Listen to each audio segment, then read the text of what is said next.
सरजू नाम का एक किसान रहता था। उसके 3 बेटे थे, विक्रम, विजय और भोला। विक्रम और विजय काफी समझदार थे। वहीं भोला को सब भोंदू बुलाते थे, क्योंकि वह बहुत सीधा था और मूर्ख भी था। बेटा, अब मैं बूढ़ा हो गया हूँ, मुझसे काम नहीं होता। बेटा भोंदू बहुत सीधा है, मुझे समझ नहीं आता वो क्या करेगा। साथ ही गांव के जमींदार की नजर हमारी जमीन पर है, पता नहीं कैसे सब कुछ सही होगा। दादाजी की जमीन पर पता नहीं कैसे उस जमींदार ने अपना नाम लिखवा लिया है। आप चिंता मत कीजिए पिताजी, कोई ना कोई हल जरूर निकल आएगा। और इस भोंदू का क्या ही करो पिताजी, भोंदू को तो कुछ भी नहीं आता। अगर कोई काम दो तो सब उल्टा ही करता है। पता नहीं भोंदू इतना मूर्ख कैसे हो गया, जबकि हम दोनों भाई इतने समझदार हैं। कहां से मूर्ख दिखता हूं मैं तुम लोगों को? कल तुमने हरिया चाचा को क्यों मारा इतना? हरिया चाचा ने बोला मुझे चप्पल दे, मैंने उनकी बात मानी और उन्हें चप्पल दी। वो चप्पल पहनने के लिए मांग रहे थे, तुमने उन्हें चप्पल से मार ही दिया मूर्ख। इसे तो ये तक नहीं पता होता कि किसी इंसान से कौन सा काम करवाना है। मैंने इससे कहा जा खेतों से अनाज काट कर लिया। मैंने जाकर देखा ये बैठकर एक एक दाने को चाकू से काट रहा था। हाँ तो क्या, तुमने तो कहा था अनाज काट कर लाओ, वही तो मैं कर रहा था। भोंदू, तुझे बात समझ नहीं आती क्या?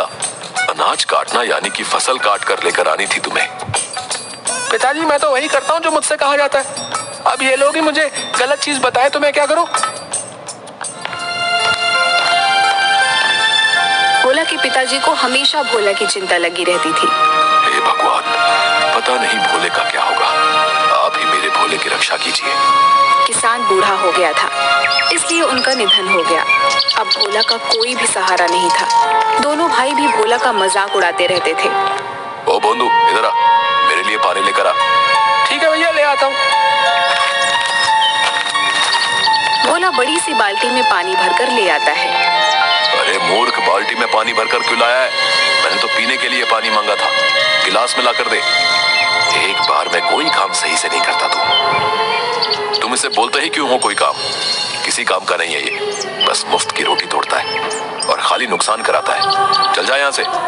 भोला दुखी होकर वहाँ से चला जाता है। अब तो हर रोज भोंदू के साथ बहुत बुरा व्यवहार होता था। गांव वाले लोग भी भोंदू को मूर्ख बनाकर अपना काम निकलवा लेते थे। भोला बेटा, मेरे कमर में बहुत दर्द है, जरा मेरे खेत जोत देगा तू? काका, खेत जोत लूंगा तो आपका कमर कैसे ठीक हो जाएगा? उसके लिए तो कमर दबानी पड़ेगी ना। अरे भोंदू, कमर में दर्द है, मैं खेत जोत नहीं सकूंगा, इसलिए तुझसे बोल रहा हूँ। तू भी ना, तो ऐसा बोलो ना काका, खुद गलत बोलते हैं सब और फिर मुझे मूर्ख ठहराते हैं, बताइए। हाँ बचवा, हाँ हम ही मूर्ख हैं। जा खेत जोत, मेरे कमर की चिंता तू ना कर। भोंदू मूर्ख जरूर था, पर वह बहुत मेहनती था। वह सबकी मदद भी किया करता था, हालांकि लोग उसका सिर्फ इस्तेमाल किया करते थे। एक दिन भोंदू गांव के रास्ते से कहीं जा रहा था। अचानक उसका पैर रास्ते पर बैठे कुत्ते की पूंछ पर पड़ गया। वह सोया हुआ कुत्ता गुर्राते हुए भोंदू को देखता है और भौंकने लगता है। अरे बाप रे बाप, क्यों भौंक रहा भाई? अरे गलती हो गई, माफ कर दे। कुत्ता उसे दौड़ाने भी लगता है। माई रे माई, कहाँ फंस गया? बचाओ, कोई तो बचाओ रे। दौड़ते दौड़ते भोंदू जंगल में आ जाता है। वह जंगल के अंदर जाते जा रहा था, उसे पता ही नहीं था वह कहाँ जा रहा है। भोला भोंदू अपने घर का रास्ता भी भटक गया था। उसे जंगल की एक और लड़की दिखाई देती है जो सूखी लकड़ियों को जमा कर रही थी। ये कौन सी जगह है? ये तो जंगल है, आप यहाँ कैसे आ गए? यहाँ तो कोई आदमी नहीं आता जाता। मैं रास्ता भटक गया हूँ, मुझे नहीं पता मेरा घर कहाँ है। उसके बाद भोंदू ने सारी बात उस लड़की को बता दी। भोंदू की बातें सुनकर उस लड़की को पता चल गया कि भोला बहुत भोला है, जो अपने घर का पता भूल गया है। मेरा नाम रमा है। चलो कोई बात नहीं, जब तक तुम्हें तुम्हारे घर का पता नहीं मिल जाता तब तक तुम मेरे साथ मेरे घर चलो। मैं लकड़ियों को बेचकर अपना गुजारा चलाती हूँ, जो मिलेगा मिल बांट कर खा लेंगे, ठीक है? भोंदू खुश होकर उस रमा के साथ चला जाता है। लकड़ी बेचकर जो मिलता है वह लड़की खुशी खुशी मिल बांटकर खा लेती है। लेकिन भोदू का भोलापन अभी भी जारी था। वह अपनी हरकतों से सबको हंसाता रहता था। वहीं दूसरी ओर पता नहीं कहाँ चला गया वो भोंदू, मूर्ख कहीं का। एक तो खुद जमींदार ने हमारी जमीन ले रखी है, ये परेशानी क्या कम थी जो अचानक भोंदू भी गायब हो गया। मैं तो तंग आ गया हूँ। चिंता मत करो, कोई ना कोई रास्ता जरूर निकल आएगा। इधर कुछ दिन बाद भोदू जंगल में लकड़ी का गट्ठर उठा रहा था। लकड़ी का गट्ठर बहुत बड़ा और भारी था, जिसे भोदू ठीक तरह से उठा नहीं पा रहा था। अरे बाबा, ये लकड़ी का गट्ठर तो बहुत भारी है, उठ नहीं रहा। पता नहीं कैसे रमा इसे उठाती है। वहीं पास ही भोदू को एक पेड़ के नीचे एक साधु बाबा नजर आए, जो ध्यान लगाए बैठे थे। भोला भाला भोदू बिना कुछ सोचे समझे उन साधु बाबा को कहता है, ओ भाई, ये गठरी बहुत भारी है, थोड़ी मेरी मदद कर दो ना उठाने में। आप तो वैसे भी सो ही रहे हो। साधु ध्यान में मग्न था और साधु ने कुछ नहीं सुना। अरे अजीब इंसान है, नींद में इतना मग्न है कि किसी की कोई मदद को राजी नहीं है। उठ जा भाई, उठ जा, मेरी मदद कर दे भाई। कौन मूर्ख है जिसने मेरे सालों की तपस्या भंग की? मैं ध्यान कर रहा था। मूर्ख, तूने मेरा ध्यान तोड़ दिया है। तू खुद को समझता क्या है? बहुत बुद्धिमान है तू। इतना घमंड है तुझे अपनी बुद्धि पर, मूर्ख इंसान। लो, अब आप भी मुझे मूर्ख बोल रहे हैं। आपको नहीं पता मैं कितना समझदार हूँ? सब बस मुझे ही मूर्ख बोलते रहते हैं। तू बहुत समझदार है ना? तुझे अपनी बुद्धि पर बहुत घमंड है ना? जा, मैं तुझे श्राप देता हूँ, तेरी बुद्धि पलट जाएगी। तू अभी जैसा है उससे ठीक उल्टा हो जाएगा। तू खुद को जितना समझदार समझता है तो ठीक है, उसका उल्टा बन जाएगा।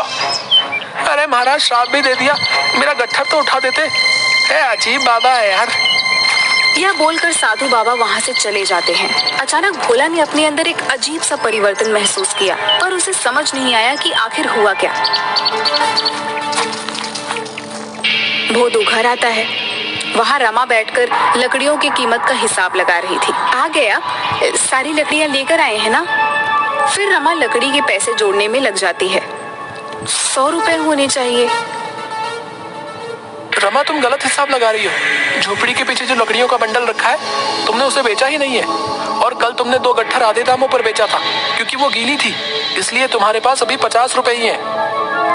हाँ, मैं तो भूल ही गई थी। रमा चौंक जाती है। आपने तो बिल्कुल सही हिसाब लगाया है। अचानक से आप इतने समझदार कैसे हो गए? भोदू ने रमा को साधु महाराज वाली सारी बात बता दी। असल में साधु का श्राप भोदू के लिए वरदान बन गया था। वो अब समझदार हो गया था। रमा यह सब सुनकर बहुत खुश हुई। आप बुरा न माने तो एक बात कहूँ? अरे इसमें बुरा मानने वाली कौन सी बात है, कहो ना। आप मुझे बहुत अच्छे लगते हो और हमारा एक दूसरे से जान पहचान भी अच्छा हो गया है। क्यों ना हम दोनों शादी कर लें? अरे रमा, क्या सच में मैं तुम्हें अच्छा लगता हूँ? मुझे मंजूर है। इसके बाद रमा और भोदू दोनों पास के मंदिर में जाकर शादी रचा लेते हैं। एक दिन, अब मुझे अपने गांव जाना है रमा। ठीक है, आप चले जाइए। जाऊंगा, पर अकेले नहीं, तुम भी मेरे साथ चलोगी। तुम मेरी अर्धांगिनी हो, चलोगी ना? अब मेरे सब कुछ आप ही तो हैं। मैं आपके बिना भला कैसे रह सकती हूँ? भोदू रमा को लेकर अपने गांव पहुँचता है और अपने घर जाता है। वहाँ वह देखता है कि उसके दोनों भाई चिंता में बैठे थे। विक्रम भैया, मैं आ गया, प्रणाम। अरे भोंदू, तू कहाँ चला गया था रे? हमने तुझे बहुत ढूंढा, कहाँ था तू? और ये कौन है तुम्हारे साथ? भैया, मैं गलती से जंगल चला गया था, वहाँ रमा ने मुझे सहारा दिया। अच्छा हुआ तू आ गया, पर क्या फायदा? हम तो बहुत बड़ी मुसीबत में फंसे हुए हैं। मुसीबत? कैसी मुसीबत भैया? पिताजी की पूरी जमीन जमींदार ने अपने नाम करवा ली है। अब हमारे पास जमीन का एक टुकड़ा भी नहीं है जहाँ खेती करके हम अपना गुजारा कर सके। पिताजी की जमीन जमींदार ने हथिया ली है। आप चिंता मत कीजिए भैया, मैं वो जमीन छुड़वा लूंगा। तू छुड़वाएगा जमीन? तेरे जैसा मूर्ख ऐसी बातें कर रहा है, सुनकर हंसी आ रही है। आप मेरी बात तो मानो भैया, मैं जमीन जरूर छुड़वा लूंगा। मेरे पास एक योजना है। भोदू अपनी योजना बताता है। भोदू की बात सुनकर दोनों भाई दंग रह गए और सोचने लगे कि भोदू इतना समझदार कैसे हो गया है। उन लोगों को रमा ने साधु के श्राप के बारे में बता दिया, जो श्राप भोला के लिए वरदान बन चुका था। भोंदू, जैसी योजना तुमने बनाई है हम वैसे ही काम करेंगे। मेरे भाई, तू ही हमें इस मुसीबत से बचा सकता है। भाई, आप फिक्र ना करो, अब देखो उस जमींदार को सबक कैसे मिलता है। अगले ही दिन गांव में यह खबर फैलती है कि भोला के पिता के खेत में एक चुड़ैल रात को घूमती है। आसपास के लोगों में डर का माहौल छा गया। ये खबर जमींदार के पास भी पहुंची। ये मैं क्या सुन रहा हूँ? ये चुड़ैल कहाँ से आ गई? हाँ मालिक, आजकल सरजू की जमीन पर हर रात एक चुड़ैल घूमती नजर आती है और जैसे ही सामने जाओ वो गायब हो जाती है। गांव के 2-4 लोग तो बीमार हो गए हैं चुड़ैल को देखकर। क्या बेकार की बातें करते हो तुम लोग? आज मैं जाकर देखता हूँ। उसी रात जमींदार अपनी 4 आदमियों के साथ चुड़ैल देखने के लिए सरजू के खेत में जाता है। ये गांव वाले सब सठिया गए हैं ससुरे। न जाने कौन सी चुड़ैल दिखाई देती है इन्हें। मुझे तो कुछ दिखाई नहीं दे रहा। तभी जमींदार के पीछे सफेद कपड़ों से लिपटी बाल खुले हुए कोई आता दिखाई दिया। जय हनुमान, जय हनुमान। ये चुड़ैल कहाँ से आ गई यहाँ पर? हे भगवान, रक्षा कीजिए, रक्षा कीजिए। मालिक, चुड़ैल तो गायब हो गई है। तभी अचानक चुड़ैल फिर वहाँ आ जाती है और बोलती है, ये जमीन किसकी है? मुझे बहुत पसंद है। अब तो मैं यहीं रहूंगी हमेशा। इस जमीन पर जिसने अपना हक जताया है वो मारा जाएगा। हाँ, तुम्हें मरना है। हे भगवान, आज बचा लो। मुझे कोई जमीन नहीं चाहिए। कभी मुड़कर इस जमीन की तरफ भी नहीं देखूंगा। राम राम राम राम, मरा मरा मरा मरा। सब के सब लोग वहाँ से डरकर भाग जाते हैं। दूसरे ही दिन जमींदार ने वह जमीन विक्रम और विजय को वापस लौटा दी। अरे विक्रम बेटा, मुझसे गलती हो गई। ये जमीन तो सरजू की थी और उसी की रहेगी। हाँ, ये रहे तुम्हारे जमीन के कागज। हाँ, लाओ इधर। और दूसरी बात, अगर गलती से भी हमारी जमीन पर नजर डाली ना तो हमसे बुरा कोई नहीं होगा। वाह भोदू, वाह, क्या दिमाग हो गया रे तेरा। तेरे प्लान ने तो सच में हमारी जमीन वापस लौटा दी। और हाँ, रमा भाभी भी कमाल की कलाकार है। चुड़ैल बनकर क्या खूब डराया जमींदार को। धन्यवाद रमा, हमारी इतनी मदद करने के लिए। धन्यवाद किस लिए जी? अब मैं भी तो इसी घर की सदस्य हूँ ना। अब तो हम सब लोग मिलकर रहेंगे।